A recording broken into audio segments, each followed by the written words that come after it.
chanterons ensuite Amazing Grace en l'honneur de nos alliés anglais et états-uniens, puis La main de l'eau en l'honneur des soldats, loin de leur foyer et de leur famille aimée. Enfin, après les remerciements aux emblèmes,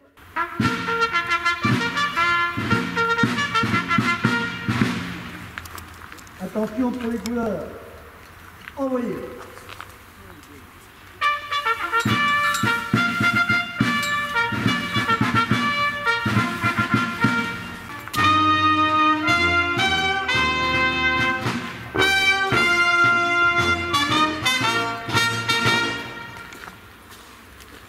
Bravo. 106e anniversaire de l'armistice du 11 novembre 1918. C'était il y a 106 ans, en 1918. À la 11e heure du 11e jour du 11e mois, de la boue des Flandres à la frontière suisse, les clairons et graines notent de cesser le feu.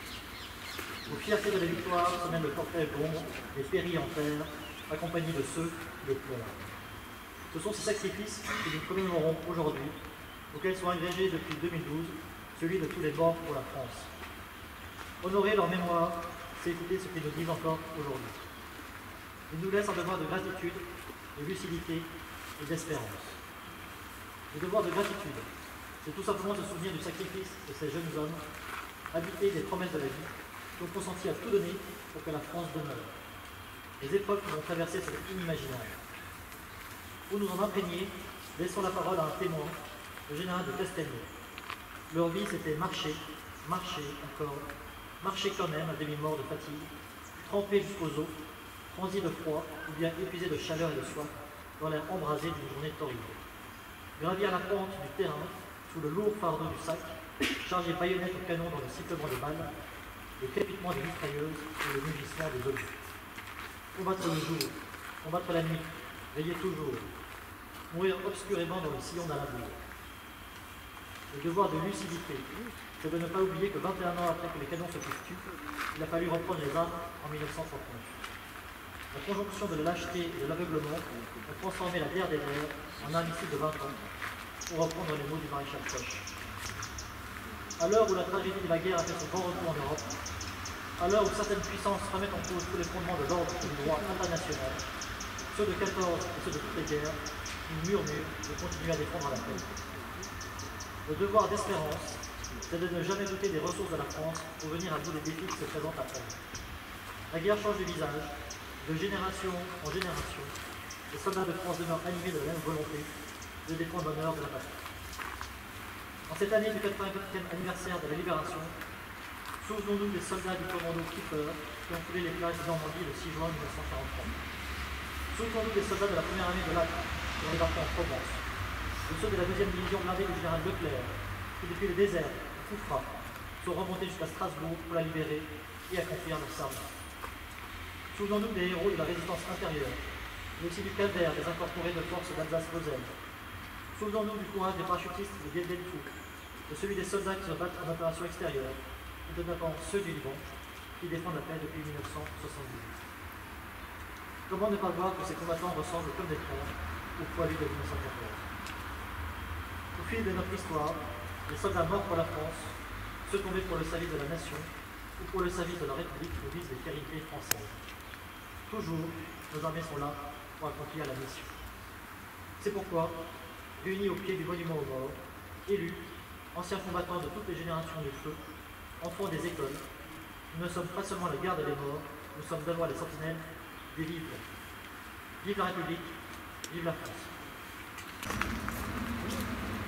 pour le conseil municipal des enfants, au palier de Madame.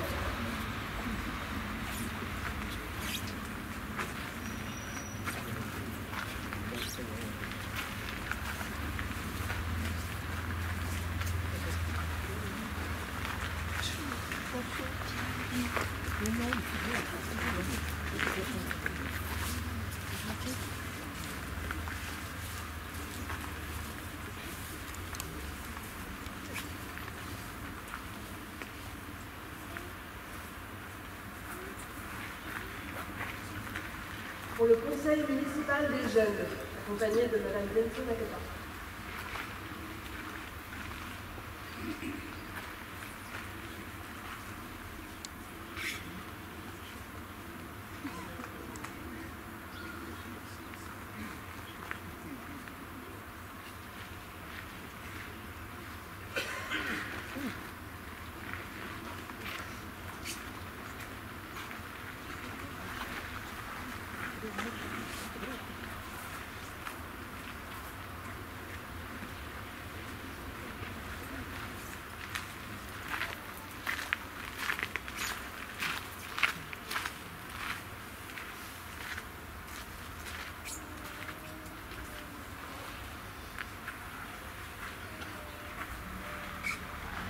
tirailleurs sénégalais.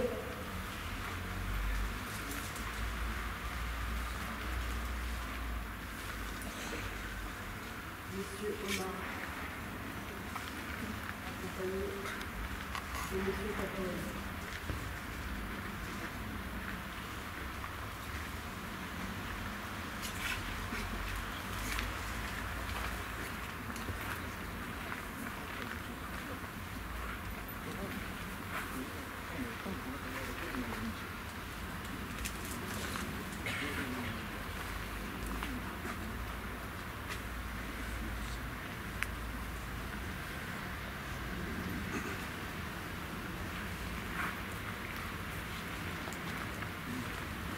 Pour la Fédération nationale de l'ancien combattant d'Algérie, la FNACA, M. Roland Campin.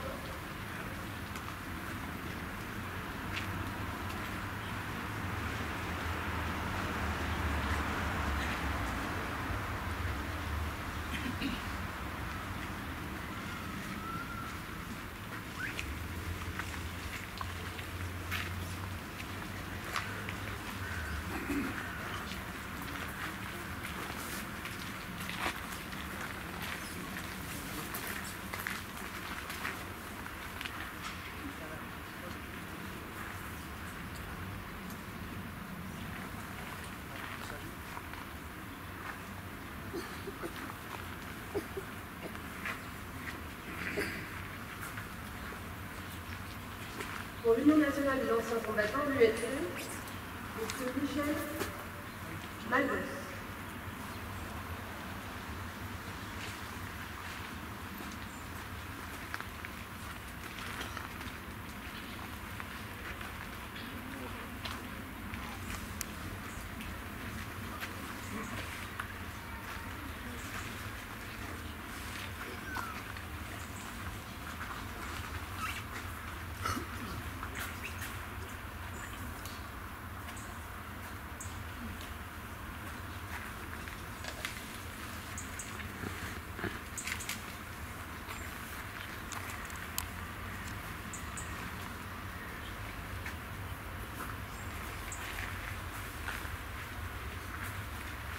Pour le conseil départemental des Yvelines, Mme Karima Archid.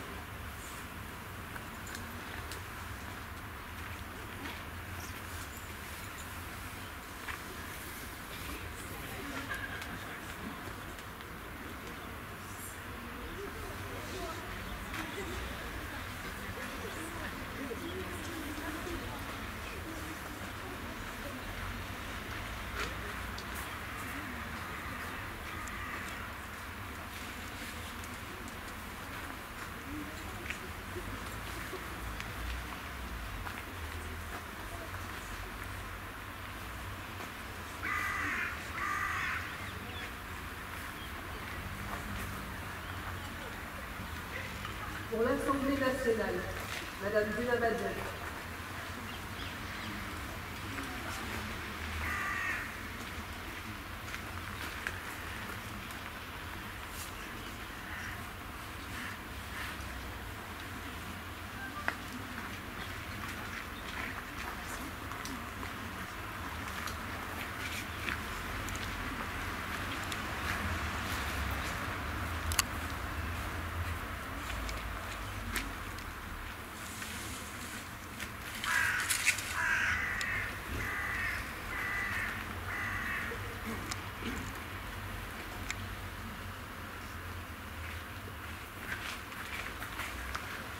Pour la ville des Mureaux, François Garret, maire des Mureaux.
Monsieur le maire, monsieur le délégué, madame la députée, mesdames et messieurs, les représentants du conseil municipal, mesdames et messieurs, les parents et anciens mesdames et messieurs. Nous sommes présents aujourd'hui en tant que représentants du conseil municipal d'enfants de la ville de Méru. Nous célébrons tous ensemble la signature de l'armistice du 11 novembre 1918, qui marque la fin de la Première Guerre mondiale. Quelques-uns d'entre nous se sont récemment rendus au musée de l'armée et Vendalique afin de raconter sur cette période et de comprendre ce qui s'est passé. Nous avons eu la possibilité cette année de participer à la cérémonie de la flamme sous l'arc de triomphe et de rendre hommage à la femme du soldat inconnu. Cet événement historique que nous commémorons aujourd'hui marque le début d'une nouvelle ère, une ère de paix en France et dans le monde. Durant les 4 années qui ont précédé, les combats ont exigé d'immenses sacrifices aux hommes et aux femmes de l'époque. Certains sont même venus de loin et ont quitté leur pays pour prêter main forte aux soldats du front. Au total, on recense près de 10 millions de morts et 20 millions de blessés parmi les soldats. À ce chiffre, il ne faut pas oublier les millions de civils qui ont perdu la vie dans ce conflit. Nous voulons aujourd'hui leur rendre hommage et les remercier. Malgré tous ces sacrifices, l'histoire nous apprend que la paix et la liberté ne sont jamais acquises pour toujours. C'est à nous de nous battre maintenant pour les préserver, en entretenant notre mémoire collective et en prônant la fraternité entre les peuples. Merci de nous avoir montré la voie et de nous avoir offert cette liberté. C'est la République de l'Université. Le conseil municipal des jeunes. Père, mesdames et messieurs les élus, mesdames et messieurs, Mansour et moi-même faisons partie du conseil municipal des jeunes.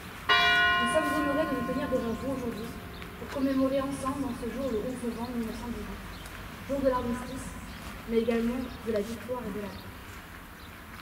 Si nous sommes tous réunis aujourd'hui, c'est pour rendre hommage à tous ces combattants de la Première Guerre mondiale, morts pour la France, morts pour notre liberté, morts pour notre indépendance. Cette guerre, nous vous le rappelons, a été marquée par un lourd bilan. Plus de 18 millions de morts, dont 1,5 million de Français. 12 millions de blessés et 6 millions de mutilés, dont plus d'1 million de Français, des guerres cassées. Un tel bilan nous rappelle l'horreur des guerres et ce jamais plus qui se répète encore. Aujourd'hui, cette guerre ne subsiste plus de témoins directs. C'est pour cela que tous ensemble, nous devons ne jamais oublier ces horreurs. Ne jamais oublier nos soldats qui sont battus au prix de leur vie. Si aujourd'hui encore, sur d'autres territoires, ces horreurs persistent, n'oublions pas le message de paix et de liberté que représente pour nous cette journée. Il en va de notre devoir de commémorer pour ne jamais oublier. Pour nous, la nouvelle génération, la jeunesse des Mureaux, nous nous engageons à conserver cet héritage et à nous souvenir que l'humanité est capable d'une meilleure qualité. Chers soldats, morts pour la France, nous ne vous oublierons jamais. Car nous sommes reconnaissants des sacrifices que vous avez faits. Aujourd'hui, ce sont eux qui nous permettent de construire un futur libre et nous, jeunes, avons conscience de l'importance de vivre ensemble et de l'entente entre État et nation. À travers notre prise de parole, nous réaffirmons notre attachement à la paix, à la démocratie et aux principes républicains qui guident nos vies et futurs citoyens. Liberté, égalité et fraternité. Par la même occasion, nous souhaitons que chacun d'entre vous prenne conscience de l'importance du devoir de mémoire et notre responsabilité à bâtir un futur où nous serons unis et en paix. Merci à tous pour votre attention, en espérant que le monde est plus juste. Vive la République et vive la France. Aujourd'hui, nous sommes rassemblés ici devant le monument aux morts pour commémorer la fin et la victoire de 1918. Mais pas seulement. Car comme vous le savez, cette commémoration est désormais dédiée à tous les morts pour la France. C'est pourquoi nos pensées vont naturellement vers ceux qui ont donné leur vie pour notre liberté. Nous sommes ici pour honorer leur mémoire, nous souvenir de leur sacrifice, réaffirmer notre engagement envers les valeurs pour lesquelles ils se sont battus.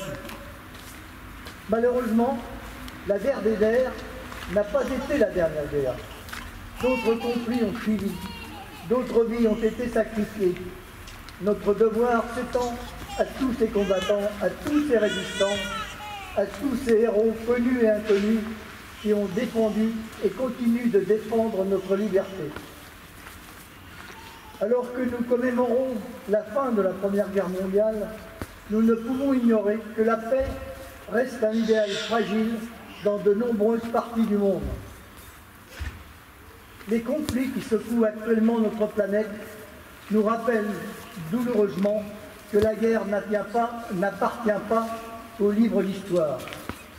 En Ukraine, un conflit brutal fait rage depuis 2022, bouleversant l'ordre international et causant d'immenses souffrances humaines. Des milliers de civils ont perdu la vie, des millions ont été déplacés et les destructions matérielles sont considérables. Cette guerre aux portes de l'Europe nous rappelle que la paix, même sur notre continent, ne peut jamais être tenue pour acquise. Au Proche-Orient, le conflit israélo-palestinien connaît une escalade tragique avec son lot de victimes civiles et de destruction. Cette situation complexe et douloureuse nous montre à quel point il est difficile de sortir du cercle de la violence une fois qu'il est enclenché. Mais ces conflits ne sont malheureusement pas les seuls. Du Sahel à l'Afghanistan, en passant par la Syrie, le Yémen et bien d'autres régions du monde, la guerre continue de semer la mort et la désolation. Ces conflits, qu'ils soient médiatisés ou oubliés, nous rappellent l'urgence de poursuivre inlassablement nos efforts de paix.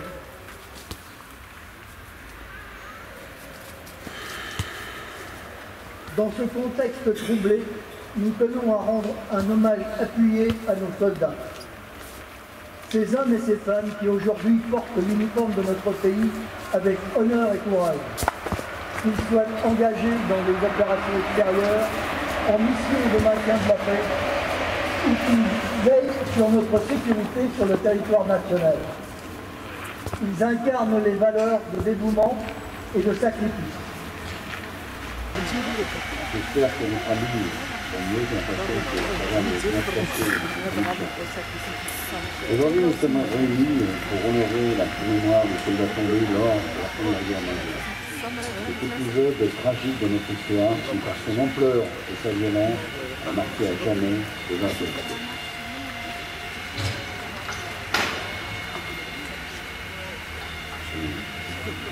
Le 11 novembre 1918, à 11h, les cloches de la paix retentissaient, marquant la fin d'un conflit qui avait coûté la vie à des millions de personnes, bouleversé des familles entières et redessiné les couleurs de l'Est.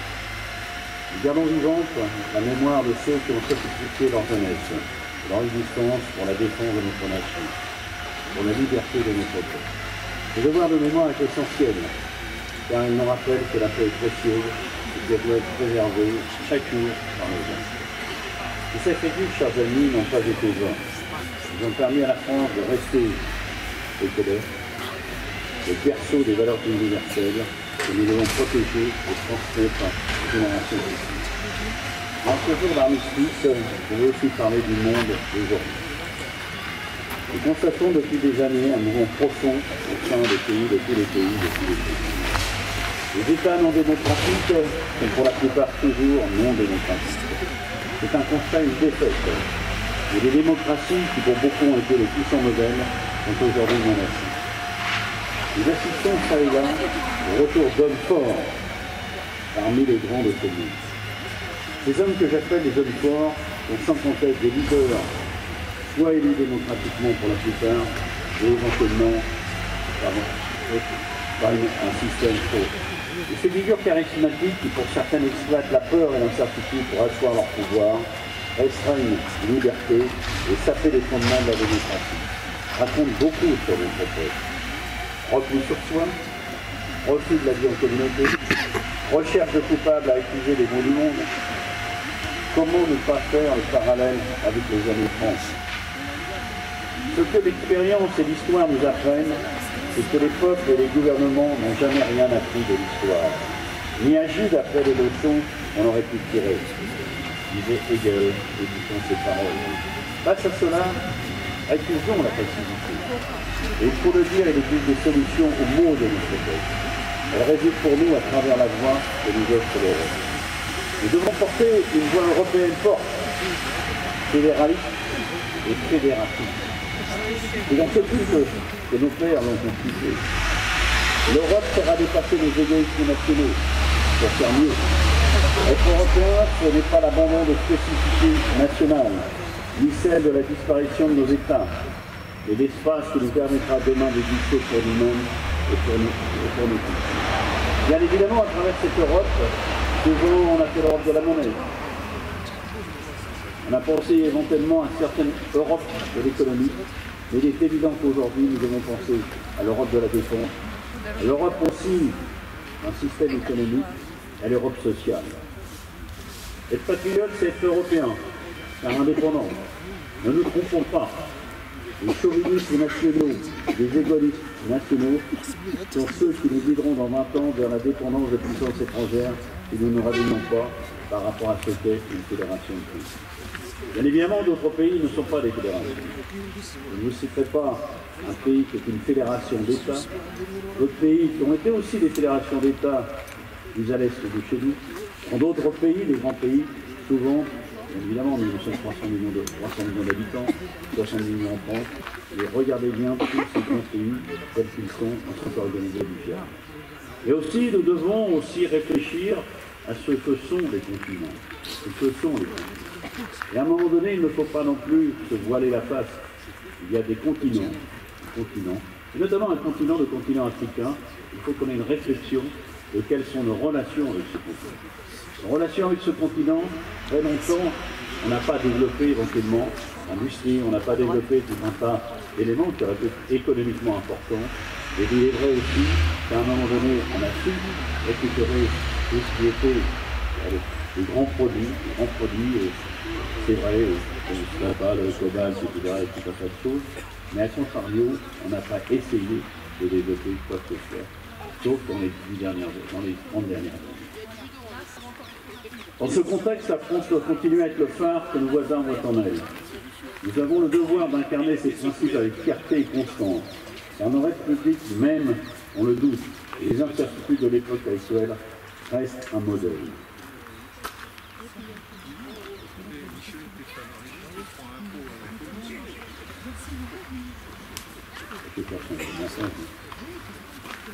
Reste un modèle. Rappelons-nous, il y a un pacte infraséculaire entre la grandeur de la France et la liberté du monde, disait le général de Gaulle. Ne laissons pas la peur nous paralyser, mais au contraire, puisons dans notre cœur la force de résister et d'agir pour nous et pour le monde. À nous, Français, à nous, Européens, de démontrer au monde entier les vraies valeurs de sensibilité écologique, de vraie sensibilité économique, de vraie sensibilité sociale et démocratique, de vraie sensibilité d'éducation, de vraie sensibilité aussi, il me semble important, du vivre ensemble. Et je tiendrai à terminer mon propos. Nous avons eu pendant le mois de juillet un moment de vivre ensemble en France, avec les Jeux olympiques. Peut-être que c'était facile. Peut-être que ça donnait l'impression d'être hors du temps par rapport à ce qui se passait dans le monde, mais le vivre ensemble aussi, c'est sur des valeurs fortes, d'éthique, d'éducation, d'activité et de développement. Si nous ne sommes pas capables de traiter ce problème pour tous ceux et toutes celles qui sont là, le Conseil municipal des enfants, le Conseil des jeunes, faisons attention que le modernisme et l'innovation, ce ne soit pas d'autres qui le fassent, et que pendant ce temps-là, nous, Européens, nous soyons en régression à regarder ce qui se passe aujourd'hui. Faut pas se leurrer, eux, nous, moi j'étais une génération qui était une génération où nous n'avions pas le numérique nécessairement. D'autres générations qui sont là, une génération avancée par rapport à nous, ou après nous, ont connu Internet, etc. et le réseau. Eux le connaissent. Mais demain, ils connaîtront l'intelligence artificielle. Et tout cela peut bouleverser complètement le monde. Quand je dis cela, nous sommes en 2024. Quand on dit 30 ans, 2054, 2050. Quand je positionne par exemple 1990 par rapport à 2024.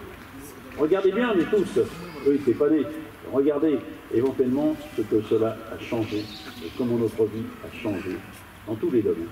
Et ça veut dire qu'aujourd'hui, 2024-2054, un pays, c'est pas le tout de travailler sur l'égoïsme, c'est pas le tout de travailler sur le chauvinisme.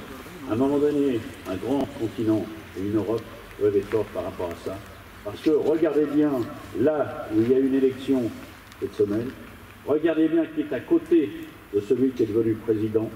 Regardez bien, je ne citerai pas son nom, mais on pense tous à Spécix, on pense tous à tout un tas de choses. Et ces gens-là peuvent très vite être plus forts que nous dans l'innovation, le moderne. Et donc, après, c'est cette notion de dépendance. Donc, vive l'Europe, vive la République, liberté, égalité, fraternité, et je rajouterai laïcité, vive la France, vive les bureaux, et surtout, essayons, et je le redis, nous pouvons vouloir la paix, nous voulons la paix, et c'est pas pour cela que la guerre nous pouvons vouloir la paix, mais c'est pas pour cela que la guerre n'existe pas.